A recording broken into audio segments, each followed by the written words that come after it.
Home is a place to laugh, learn, and play, and a place where everyone should always feel safe. That's why at Kidda we believe that protecting children from house fires is everyone's cause.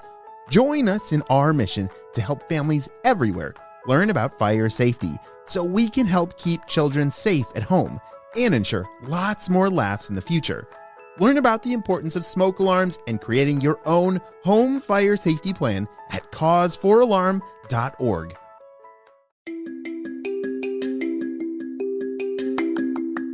Hello friends, it's Mr. Jim and welcome back to Kid Short Stories. Today's story is part 2 of Oskar and Harley's amazing adventure at the beach.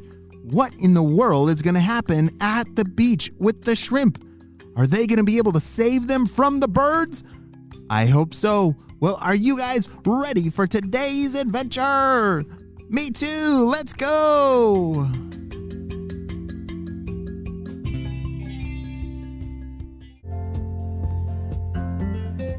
Oskar and Harley had just left the airplane and now it was time for them to get their bags. They found their bags at baggage claim, which is a really cool place where all your bags arrive on a big track. A big conveyor belt that brings your bags out to you. "There's my bag," shouted Oskar. Harley was still waiting. There's a lot of bags that come out, so you have to be a little patient to make sure that you grab and find your bag and not somebody else's. There's mine," shouted Harley. She grabbed hers and it was really heavy. She pulled it off. Oh, there. All right, let's go. Oskar, Harley, and their parents had all their stuff and now got in a car and drove to where they were staying by the beach. Oskar and Harley, they smelled the air outside. It smelled like the ocean. Do you know that smell? Oh, it's such a nice smell when you can smell the salt water from the ocean or the beach and feel the breeze and wow, this is a special place. As they arrived at their room, they put their stuff down and put on their bathing suits. "Let's go swimming," they shouted. They raced as fast as they could to the beach. Oskar with his boogie board pursuing the biggest wave in the world, and Harley with a whole bunch of buckets and shovels ready to build the largest sandcastle. She found the perfect spot to start digging. What is the first thing that you do when you're building a sandcastle? I like to dig a big hole to get a whole bunch of sand out, and then we start building like the base of the giant sandcastle. And that is exactly what Harley was starting to do. She had dug a big hole and found a whole bunch of really cool shells in the sand. Wow! Holy smokes, Oskar, look at these! Oskar came running after he crashed through a big wave. "Harley, did you see that?" "Yeah, that one was huge," said Harley. "What did you want to show me?" said Oskar. "Look at these shells." "Wow, those are cool. Wait, look over there." Oskar was pointing down the beach and there was a whole bunch of rocks. Like really big rocks that were by the edge of the ocean, but it looked like some water had pooled up around those rocks and there were a whole bunch of seagulls over there. "Harley, do you think there's tide pools over there?" "I love tide pools," said Harley. "Let's go." Oskar and Harley put down their things and raced as fast as they could over to where those rocks were. And sure enough, there were some beautiful tide pools. Harley was the first one there and quickly knelt beside some beautiful tide pools. "Wow! Look at this! It's full of life." Yes, inside these tide pools. Do you know what a tide pool is?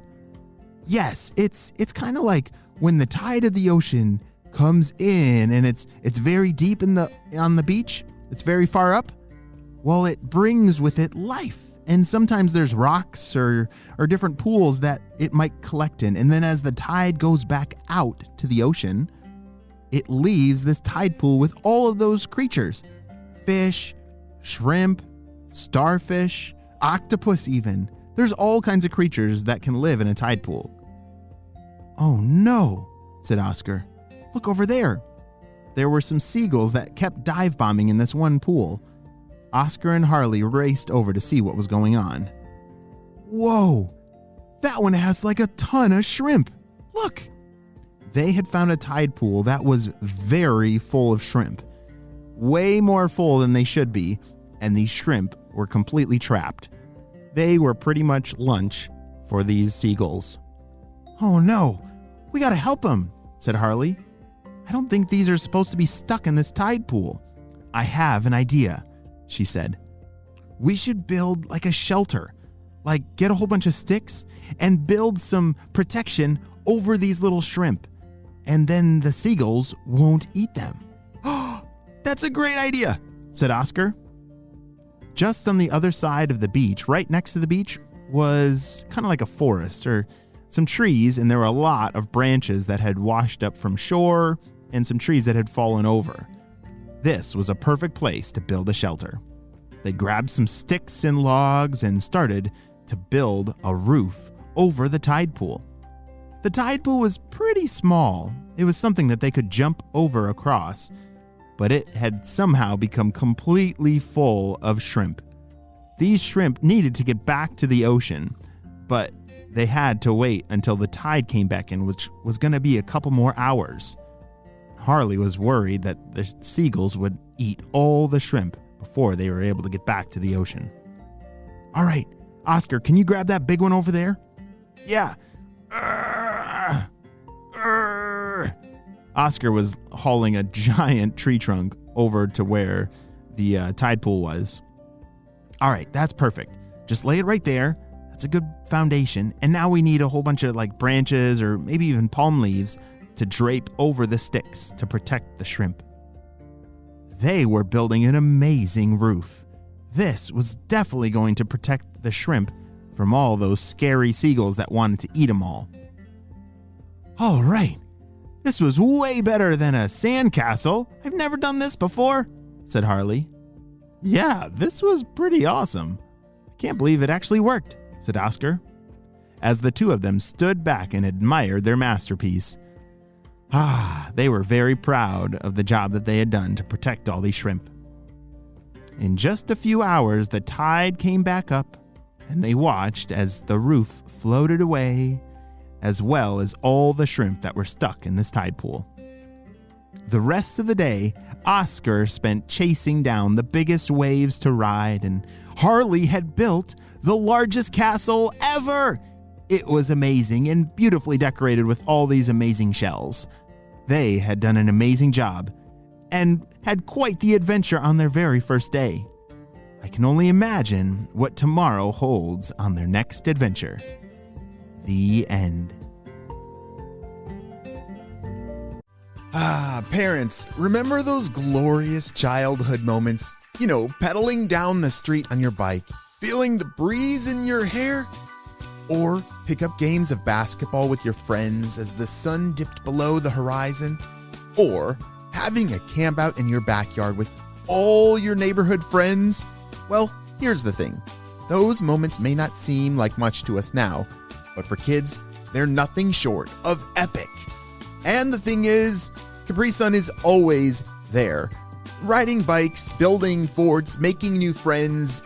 Each choice a child makes encourages this sense of independence.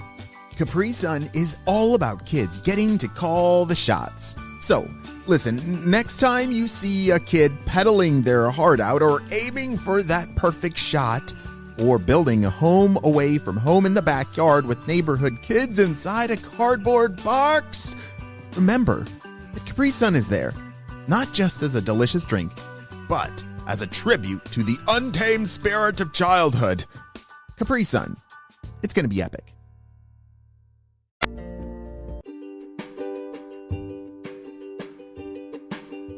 Great job. You listened all the way to the end, and you know what time it is. It's time for Kid Shout-outs. I want to say hey to Vienna from Colorado, Henry from England, Oliver from Vancouver, Washington, Elizabeth and Maggie from Colorado, Avery and Rhea from Toronto, Canada, and Quinn and Chappie from Naperville, Illinois. I'm so glad that you're all in the Kid Short Stories family and on our spy team. We could not stop Dr. Stinky Breath and his team without you, my friends. Well, you have a super duper day and smash the follow button so you don't miss out on any of our stories.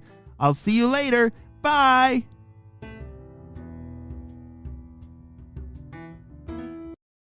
Home is a place to laugh, learn, and play, and a place where everyone should always feel safe.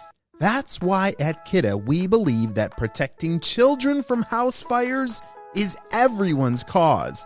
Join us in our mission to help families everywhere learn about fire safety so we can help keep children safe at home and ensure lots more laughs in the future. Learn about the importance of smoke alarms and creating your own home fire safety plan at cause4alarm.org.